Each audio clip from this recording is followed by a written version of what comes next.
사무엘상 1장 26절에서 28절 말씀 제가 봉독하겠습니다. 한나가 이르되 내 주여 당신의 사심으로 맹세하나이다.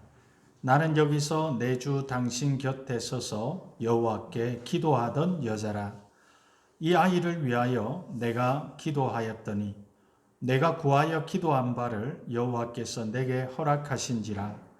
그러므로 나도 그를 여호와께 드리되 그의 평생을 여호와께 드리나이다 하고 그가 거기서 여호와께 경배하니라.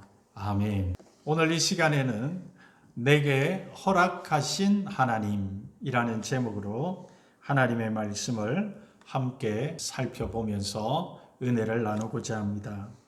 오늘 사무엘상 1장의 이야기는 이렇습니다. 에브라임 산지에 사는 엘가나라 하는 사람이 있었습니다. 그에게는 두 아내가 있었습니다. 한 아내는 한나였고 두 번째 아내는 브닌나였습니다. 그런데 이 두 아내의 극명한 차이점이 있었습니다. 그것은 한나는 자식이 없었습니다. 그러나 브닌나는 자식들이 있었습니다.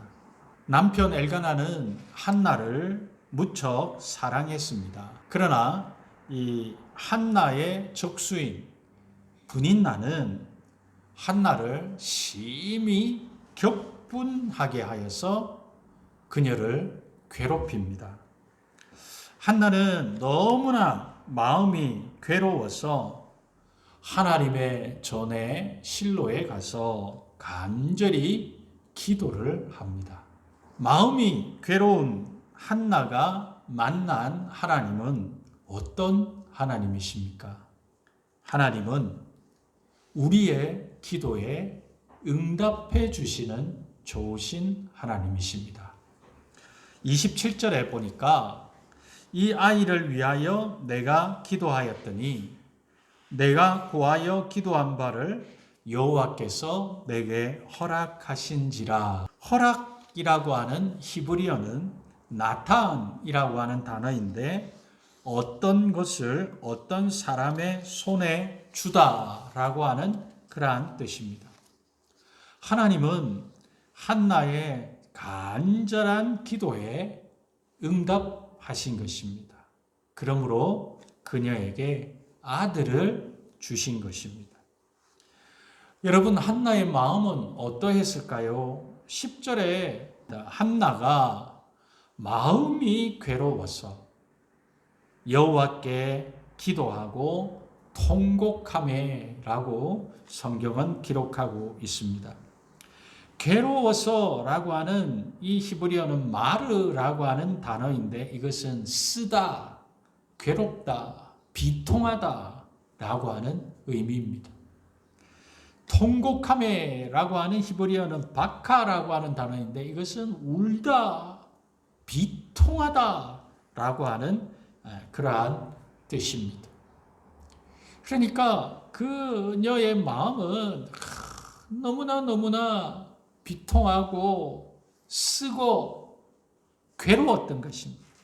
구약 에스더에 보면 에스더가 자기 백성을 살려달라고 왕에게 울면서 간청했을 때에 이 단어가 쓰였습니다.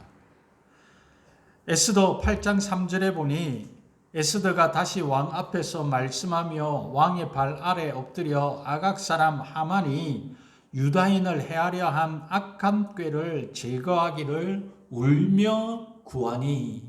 또 히스기야 왕이 병들어 죽게 되었을 때 하나님 앞에 눈물의 간구를 합니다.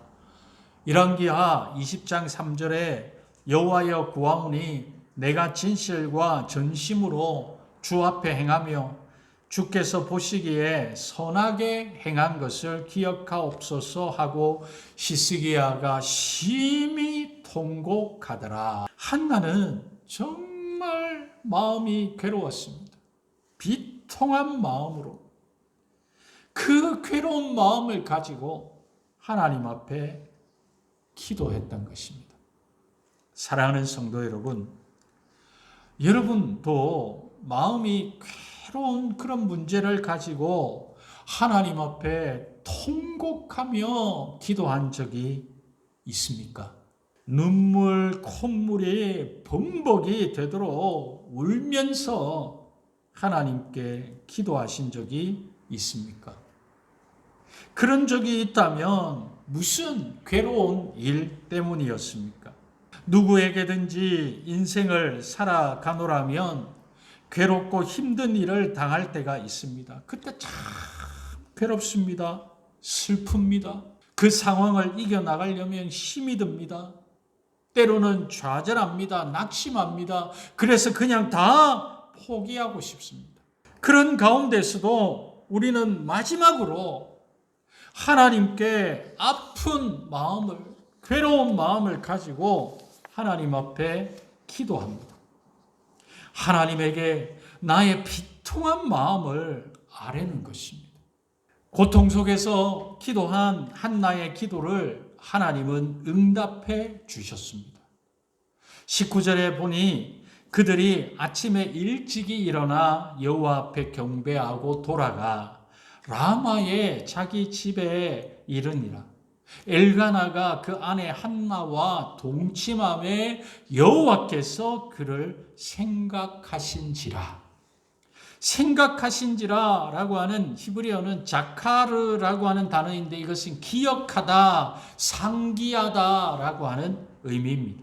하나님은 그녀의 비통한 기도를 그 순간에 기억하셨다는 것입니다. 하나님은 그녀의 기도를 잊지 않으시고 남편과 동침할 때에 기억하신 것입니다. 20절에 보니 한나가 임신하고 때가 이름에 아들을 낳아 사무엘이라 이름하였으니 이는 내가 여호와께 그를 구하였다 함이더라. 한나는 하나님이 자신의 간절한 기도의 응답으로 사무엘을 주셨음을 고백하고 있는 것입니다. 시편 50편 15절에 환난날에 나를 부르라 내가 너를 건지리니 내가 나를 영화롭게 하리로다. 환난날에 괴로울 때에 어려울 때에 비통한 마음이 드는 그때에 하나님을 찾으면 하나님은 우리를 건지신다고 말씀하고 있습니다. 에베소서 3장 20절에 우리 가운데서 역사하시는 능력대로 우리가 구하거나 생각하는 모든 것에 더 넘치도록 능히 하실 이에게 하나님은 우리의 구하거나 생각하는 것보다도 더 능력으로 역사하십니다. 그래서 능히 넘치도록 하시는 분이심을 말씀하고 있습니다. 열왕기하 4장에 보면 엘리사 선지자에게 선지자의 제자의 한 아내가 찾아왔습니다. 그런데 그만 그 제자는 죽고 맙니다. 그녀의 남편이 죽었는데 빚쟁이들이 와서 자신의 두 아이를 데려가 종으로 삼고자 하는 이런 실로 참 아픈 이야기를 엘리사 선지자에게 합니다. 그리고 도와달라고 합니다. 그녀의 형편과 상황이 너무나 좋지 않았습니다.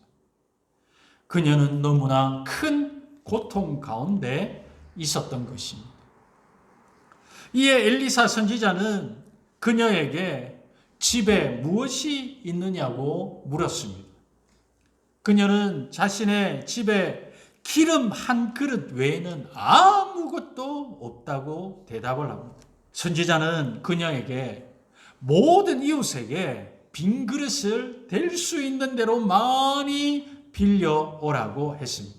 그리고 그 아들과 함께 들어가서 문을 닫고 그 모든 그릇에 기름을 부으라고 합니다. 여인은 두 아들과 함께 선지자의 말대로 행했습니다. 그랬더니 신기한 하나님의 역사가 일어났습니다. 빌려온 그릇에 기름이 다 차기까지 기름이 그치지 않은 것입니다. 할렐루야. 여인이 선지자에게 와서 빈 그릇에 기름이 다 차니 기름이 그쳤다고 말했습니다. 열왕기하 4장 7절에 그 여인이 하나님의 사람에게 나아가서 말하니 그가 이르되 너는 가서 기름을 팔아 빚을 갚고 남은 것으로 너와 내 두 아들이 생활하라 하였더라. 하나님은 형편이 어려운 여인이 하나님께 도움을 구할 때 그녀를 도와주셨습니다. 엘리사 선지자는 하나님의 능력으로 그녀를 도왔던 것입니다. 여인은 문제를 들고 그 어려운 환경 가운데 그 괴로운 마음을 안고 하나님께 나와서 간절히 간구할 때 하나님이 그녀에게 응답하신 것입니다. 이렇듯 하나님은 우리의 기도에 좋은 것으로 응답하시는 하나님이신 줄 믿습니다. 그러므로 괴로움 속에서 우리는 하나님께 어떻게 해야 할까요? 우리는 기도에 응답하시는 좋으신 하나님께 간구해야 하는 것입니다. 27절에 이 아이를 위하여 내가 기도하였더니 내가 구하여 기도한 바를 여호와께서 내게 허락하신지라. 한나는 자신의 간절한 기도의 제목을 가지고 하나님께 기도했습니다. 한나가 어떠한 기도를 했습니까? 11절 말씀해 보니 서원하여 이르되 만군의 여호와여 만일 주의 여종의 고통을 돌보시고 나를 기억하사 주의 여종을 잊지 아니하시고 주의 여종에게 아들을 주시면 내가 그의 평생에 그를 여호와께 드리고 삭도를 그의 머리에 대지 아니하겠나이다. 그녀가 얼마나 간절했으면 그녀는 서원하면서 하나님께 기도했습니다. 첫 번째는 주의 여종의 고통을 돌보시옵소서라고 기도합니다. 자신의 그 괴로움의 고통을 돌보아 주시기를 기도합니다. 여러분, 우리가 힘들고 어려울 때 어떤 친구에게나 어떤 사람에게 우리의 사정을 이야기할 때 그 사람이 공감해주고 그 사람이 그렇지 많이 힘들지 라고 하는 위로의 말을 한마디라고 할 때에 그 말에 얼마나 큰 위로를 받습니까? 한나가 전능하신 하나님 앞에 하나님 나의 이 고통을 돌보아 주십시오 라고 하나님 앞에 기도하는 거죠. 여러분, 저와 여러분도 괴로움이 있을 때, 어려움이 있을 때, 비통한 마음이 들 때에 하나님 나의 고통을 돌보아 주십시오 라고 기도하는 저와 여러분 되기를 바랍니다. 두 번째로는 한나는 또 이렇게 기도하죠. 나를 기억하사 주의 여종을 잊지 아니하시고 자신을 기억하여 주시기를 하나님 앞에 기도합니다. 여러분, 때로는 우리가 이렇게 생각합니다. 이 많은 사람들 중에서 하나님이 나를 아실까? 이 많은 사람들 가운데서 하나님이 나의 기도를 들으실까? 내 기도가 어떤 기도인지 아실까? 라고 생각합니다. 하나님이 나의 기도를 하나님 기억하여 주시옵소서. 주의 여종을 잊지 마시옵소서 라고 기도한 대로 한나가 자기 집에 들어가서 그 남편과 동침할 때 뭐라고 그랬어요? 하나님이 그녀를 기억하셨더라 라고 말했습니다. 한나의 기도를 기억하신 하나님, 그 하나님은 저와 여러분의 기도도 기억하시는 줄 믿습니다. 세 번째, 한나가 주의 여종에게 아들을 주시면이라고 구체적으로 기도의 제목을 이야기했죠. 자신의 간절한 기도의 소원을 위해서 하나님 앞에 기도합니다. 그럴 때 하나님께서 그녀의 기도에 응답해 주셨죠. 저와 여러분도 기도의 제목이 있죠. 구체적인 기도의 제목이 있죠. 학생은 공부를 위해서, 또한 우리가 살아갈 때에 필요한 물질을 위해서, 또한 건강을 위해서, 또한 다른 사람의 영혼을 문제를 놓고, 다른 사람의 기도의 제목을 놓고, 자녀들을 위해서 등 여러 가지의 기도의 제목을 놓고 하나님 앞에 기도합니다. 한나가 구체적으로 기도의 제목을 놓고 기도했던 것처럼 저와 여러분도 하나님 앞에 기도하는 것이죠. 마태복음 7장 7절에 구하라 그리하면 너희에게 주실 것이요, 찾으라 그리하면 찾아낼 것이요, 문을 두드리라 그리하면 너희에게 열릴 것이니. 예수님은 우리에게 기도할 것을 명령하고 계세요. 명령하고 계세요. 기도 좀 해주겠니? 기도하는 게 어때? 그게 아니에요. 여기에 보면 구하라, 찾으라, 문을 두드리라 명령하고 계시더라고요. 그래서 여러분, 우리가 기도하지 않는다면 기도해야 합니다. 왜요? 주님의 명령이니까. 빌립보서 4장 6절과 7절에 아무것도 염려하지 말고 다만 모든 일에 기도와 간구로 너희 구할 것을 감사함으로 하나님께 아뢰라. 그리하면 모든 지각에 뛰어난 하나님의 평강이 그리스도 예수 안에서 너희 마음과 생각을 지키시리라. 사람은 어려운 일이 닥칠 때 염려합니다. 그런데 주님은 염려하지 말라고 말씀합니다. 다만 모든 일에 기도와 간구로 우리의 기도의 제목을 감사함으로 하나님께 아뢰라고 하십니다. 여러분이 지금 가지고 있는 큰 문제가 무엇입니까? 여러분을 붙잡고 있는 염려가 무엇입니까? 그것을 염려하지 말고 다만 기도하고 간구하며 하나님 앞에 가지고 나아가시길 바랍니다. 그리하면 하나님의 평강이 우리의 마음과 생각을 지키신다고 말씀하고 계시는 것입니다.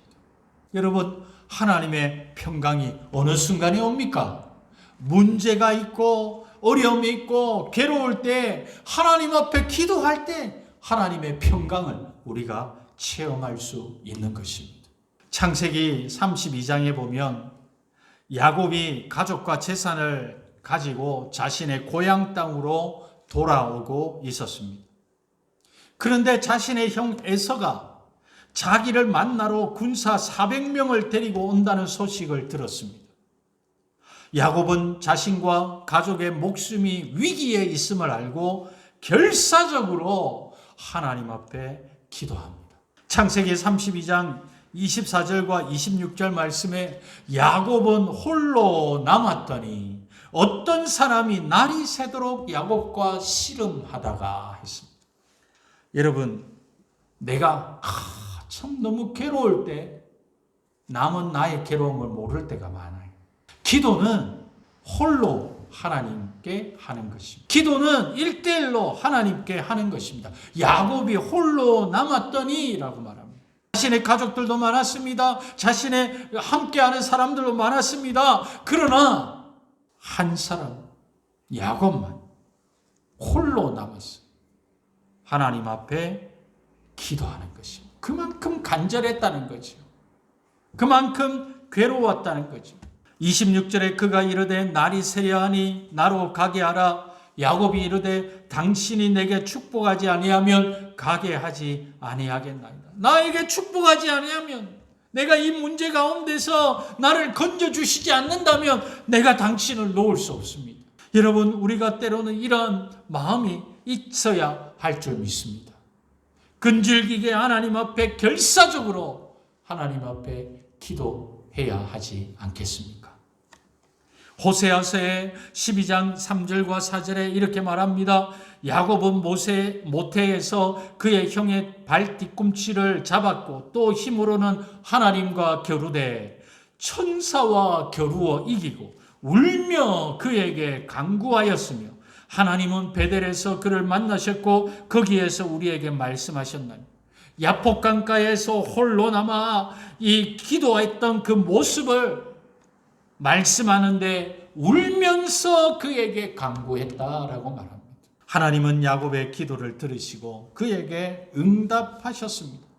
하나님은 형 에서의 마음을 녹이시고 야곱과 그의 가족을 지켜주신 것입니다. 기도 시간에 성도님들이 간절하게 하나님 앞에 기도하는 소리를 목회자가 들을 때가 있어요. 그런데요, 그 간절한 기도의 소리가 목회자의 마음에 와닿는 거예요. 성도님들이 간절히 기도하고 눈물로 하나님 앞에 기도할 때에 목회자의 마음이 아파요. 그리고 저도 모르게 하나님, 저분의 기도가 응답되게 하옵소서 라고 함께 기도하게 됩니다.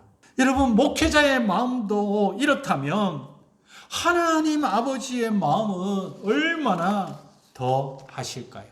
미국 오하이오주 라이트 주립대의 바이올린 교수 겸 대학 오케스트라 지휘자인 차인홍 교수의 두 번째 책 휠체어는 나의 날개에 실린 이야기입니다. 차인홍 교수는 2살 때 소아마비를 앓고 다리를 못 쓰게 되었습니다. 설상가상으로 집안 형편이 너무나 어려워서 9살 때 재활원에 맡겨졌는데 거기서 예수님을 만났고 바이올린을 배우게 되었다고 합니다. 24세 청년이 된 그에게 있는 것이라고는 초등학교 졸업장뿐이었습니다. 그는 가진 것도 없고 배운 것도 없었지만 하나님의 이름을 의지하고 간절히 기도하며 공부해서 마침내 검정고시로 중학교와 고등학교 졸업 자격을 받았습니다. 그 후에 부모님은 형편이 좋지 않아서 1달러도 돈을 보태지 못했지만 주변의 좋은 분들의 도움을 받아서 미국으로 유학을 갔습니다. 유학을 가서 석사학위, 박사학위까지 받았습니다.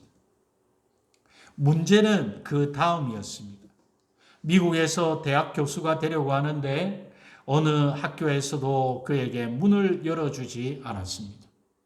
이때 그는 새벽 기도를 1년 작정을 했다고 합니다. 그리고 새벽 기도에 나아가서 하나님 한 번만 더 도와주세요 라고 부르짖었습니다. 그러던 어느 날 미국 오하이오 주 라이트 주립대에서 바이올린 지도 교수 채용 공고를 낸 것을 보고 지원했습니다.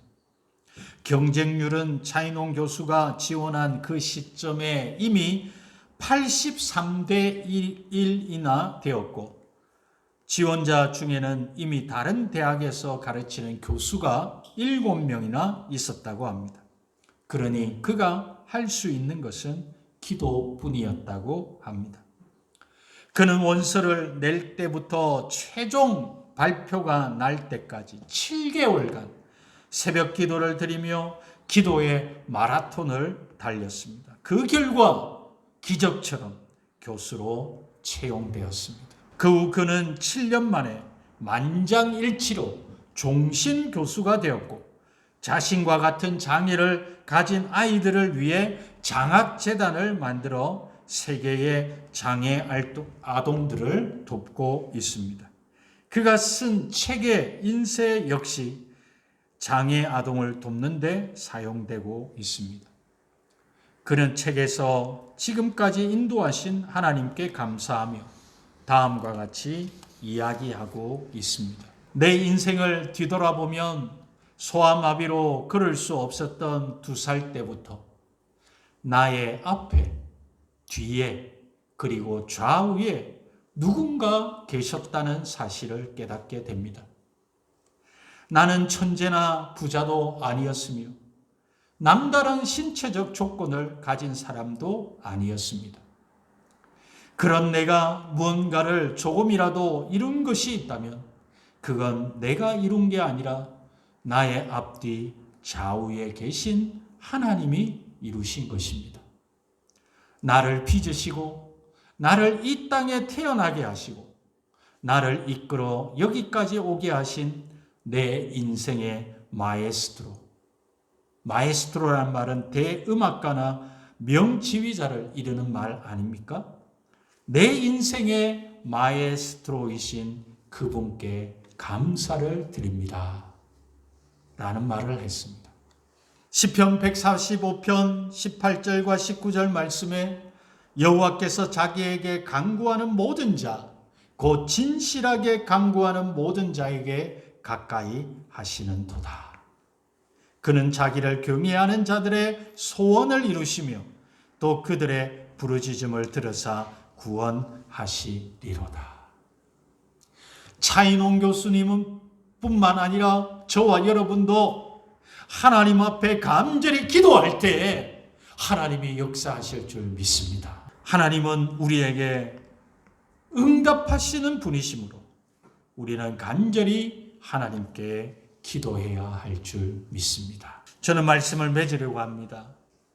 사랑하는 성도 여러분, 연약한 우리 인간에게 하나님은 기도라고 하는 귀한 선물을 주셨습니다. 하나님은 우리의 기도에 좋은 것으로 응답하시는 분이십니다. 그러므로 우리의 간절한 기도에 응답하시는 하나님께 간절히 기도하는 저와 여러분이 되십시다. 하나님은 우리의 기도에 좋은 것으로 응답해 주실 줄 믿습니다.